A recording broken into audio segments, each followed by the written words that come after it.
Bonjour à toutes et à tous, bienvenue pour une nouvelle rencontre avec un de nos experts test achat. Cette fois-ci, c'est le premier épisode d'une série. Je ne vous dévoile pas encore combien d'épisodes il y aura. On va beaucoup parler d'humidité et notre premier épisode de cette série humidité, ce sera la condensation dans une maison. Évidemment, pour aborder ce sujet, je suis en compagnie de notre expert énergie, Olivier Lesage. Bonjour Olivier. Bonjour. Alors, donc tu as décidé d'aborder, avec les grandes pluies auxquelles on a eu droit ces dernières semaines, tu as décidé d'aborder avec nous les problèmes d'humidité dans une maison. Et on va parler condensation pour commencer. Peut-être parce que c'est celui que toutes et tous, on a le plus facilement l'occasion de reconnaître. Oui, enfin c'est surtout le problème le plus difficile parfois à comprendre, à identifier, parce qu'il s'agit finalement d'une source invisible. On pourrait parler de source fantôme. Voilà, oui. Donc, quand tu as un problème d'humidité, d'ailleurs, juste pour reprendre globalement, quand tu as un problème d'humidité, le premier conseil, on reste calme, d'accord, parce que c'est très émotif. Enfin, c'est une émotion pour quelqu'un de voir de l'humidité dans sa maison. Il y a des personnes qui voient leur maison complètement détruite parce qu'il y a une trace d'humidité, il y a un problème. On reste calme. On ne joue pas non plus le déni, hein, on aborde, Oui, il faut on attaquer. met pas un meuble devant la tâche.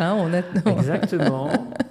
Et on écoute les conseils sans tomber dans la naïveté, parce que face au problème d'humidité, on peut rencontrer des conseils, des gens qui conseillent des solutions parfois un peu fantaisistes. D'accord. Mais bon, reprenons l'humidité fantôme. Qui fait partie, tu as une série d'autres sources qui sont en fait plus intuitives. Une fuite de canalisation, ça se comprend. Une fuite dans une toiture avec de l'eau de pluie, tu comprends. Dans le sol, c'est déjà un peu plus compliqué parce que tu ne vois pas ce qui s'y passe, mais on peut comprendre que le sol est humide. Mais la condensation, c'est un problème parce que tu ne vois pas la source, c'est la vapeur d'eau. Cette vapeur d'eau, elle va se condenser. Alors, on ne va pas faire un cours de physique. Ce qu'il faut retenir, c'est que tu prends une maison, 120 mètres carrés, et température 19 degrés, 20 degrés, tu as dans cette maison, dans l'air contenu dans cette maison, 5 litres d'eau. Voilà. En vapeur d'eau, c'est invisible. On en a ici autour de nous, heureusement, sinon l'air serait trop sec. Tout le monde le sait, en hiver, il faut parfois mettre des crèmes. Voilà, tu as la peau qui devient sèche, parce que l'air est trop sec à l'intérieur des habitations. Inversement, en été, tu peux avoir une journée pénible parce que l'air est trop humide et la température est élevée. Alors, ce qu'il faut retenir, c'est que cette vapeur d'eau, en soi, c'est pas un problème. Tu as un bâtiment, tu as de l'air extérieur. Lorsque le bâtiment qui rentre dans le bâtiment, quand le bâtiment est chauffé, tu vas avoir un phénomène où l'eau reste la même quantité d'eau, mais simplement tu as une humidité, ce qu'on appelle l'humidité relative, qui va augmenter. C'est un phénomène en hiver, c'est qui va diminuer si tu chauffes, qui va augmenter si tu refroidis. Ça veut dire quoi ? Reprends précisément là. Oui, donc on reprend. Lorsque tu as de la vapeur d'eau qui vient de l'extérieur, de l'air, tu vas chauffer cet air et l'humidité relative va diminuer. D'accord. Ça va devenir plus sec. Voilà. Et inversement, tu pourrais avoir de la condensation si on rencontre une paroi froide. Et ce qui va se passer, le risque d'humidité vient de ça. Justement, tu as de l'air chargé en humidité qui va se refroidir et tu vas avoir de la condensation. Mais il faut quand même une condition supplémentaire, il faut un apport de vapeur d'eau. Si tu prends de l'air extérieur, que tu lui fais subir ces opérations-là, tu n'auras pas de condensation sur les parois. Si tout est à température, on va dire normale, tu vas avoir un problème, surtout si tu as un excédent d'air. Voilà, on va y arriver. Voilà. Et donc un excédent d'eau, par exemple, ça pourrait être quoi ? Ça pourrait être une douche, ça pourrait être... Oui. Voilà. Oui, un excédent d'air, on a rarement trop d'air. Excuse-moi. Mais donc, ça pourrait être quoi, cet excès, cet apport d'eau supplémentaire qui, tout à coup, fait basculer la situation ? Ça peut être quoi ? Ça peut être une salle de bain avec les vapeurs de la douche. Ça peut être trop de personnes dans une pièce qui respirent en même temps. Qu'est-ce que c'est ? Tu as dit, tu as des sources d'humidité. Les occupants, la salle de bain, évidemment, la cuisine, toutes les pièces où tu peux avoir de l'eau. C'est normal. De nouveau, ce n'est pas un problème à condition que tu évacues dans la bonne direction cette eau, cette vapeur d'eau. Et à partir de quand est-ce que cette eau peut devenir un problème alors? Alors, quand j'expliquais une paroi, donc en hiver, tu vas avoir une paroi froide. Tu vas avoir sur cette paroi une condensation. Les fenêtres, par exemple, en sont le meilleur exemple. Alors, les fenêtres, qu'on n'avait pas de double vitrage. Et là, tu as déjà la solution. Le double vitrage a fait disparaître la condensation à l'intérieur. Pourquoi? Effectivement. Parce qu'il isole, il est plus chaud à l'intérieur, et donc tu n'as plus les conditions pour avoir la condensation. Donc, si tu isoles par l'extérieur un bâtiment, c'est le même principe, tu diminueras les risques de condensation sur les murs. Ok. Simplement. Donc, voilà.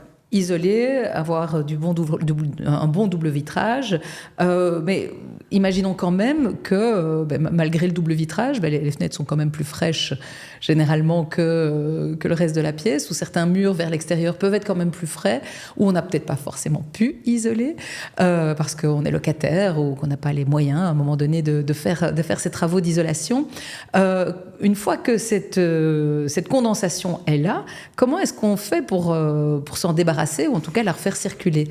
Dans tous les cas, tu dois ventiler, tu dois faire en sorte que l'humidité excédentaire sorte de la maison de manière le plus rapidement possible, sans ouvre les fenêtres alors? Alors non, enfin oui et non, ça peut fonctionner une fois sur deux. Tu prends une salle de bain, tu as pris une douche, la pièce est humide, tu as de la buée sur les miroirs, tu as une fenêtre, tu ouvres à grand, tu dis ça y est, c'est la solution. Qui te dit que le vent ne va pas pousser? Plus d'humidité encore à l'intérieur? L'air humide va pousser l'air humide à travers la maison et non pas tout simplement l'évacuer directement. Et c'est des phénomènes qui arrivent, et donc tu n'as pas du tout une garantie de la bonne direction de l'évacuation d'air. Alors comment est-ce qu'on fait? La règle de l'art, c'est vraiment d'avoir une ventilation. Et une ventilation, c'est pas du tout une fenêtre ouverte, c'est pas du tout une grande quantité d'air, c'est pas quelque chose qui souffle fortement, mais c'est bien garantir d'abord la bonne direction, évacuer l'air très progressivement, 24 heures sur 24. Ah oui, donc une ventilation, quoi, tu veux dire avec un petit moteur électrique qui tourne en permanence? Alors, il existe des systèmes sans moteur électrique. Ok. On peut le faire. C'est expliqué d'ailleurs sur notre site, on peut retrouver ça. On explique les ventilations naturelles. Attention, c'est pas juste un tuyau horizontal à travers un mur. C'est pas juste une ouverture vers l'extérieur. De nouveau, tu auras le phénomène de la fenêtre où tu n'es pas certain que l'air humide ne va pas aller dans l'autre sens. Oui. Donc c'est en continu. Et donc un ventilateur, oui, là tu vas garantir une extraction dans les pièces humides, dans la salle de bain, les WC, la cuisine. Tu vas le garantir. Il ne faut pas que ça souffle. On ne doit pas tomber dans un grand débit. Il faut suffisamment de débit pour l'hygiène, pour que l'air soit renouvelé, mais ça ne doit pas souffler. On n'a pas trop l'image de ventilateurs bruyants qui vont déranger les occupants, et le résultat, finalement, on coupera tout. Et donc, c'est pas ça, c'est 24 heures sur 24. Un flux d'air qui ne devrait pas faire de bruit et qui va te garantir que que la vapeur va sortir. D'accord. Mais là aussi, si c'est avec un petit moteur qui tourne 24 heures sur 24, alors qu'on essaye dans toutes nos autres capsules, dans toutes nos autres rencontres de diminuer la consommation d'énergie, là, on va laisser tourner un petit moteur en permanence. Est-ce que c'est quelque chose qui consomme beaucoup? Et justement, on doit bien les régler. On peut s'en sortir pour une dizaine de watts.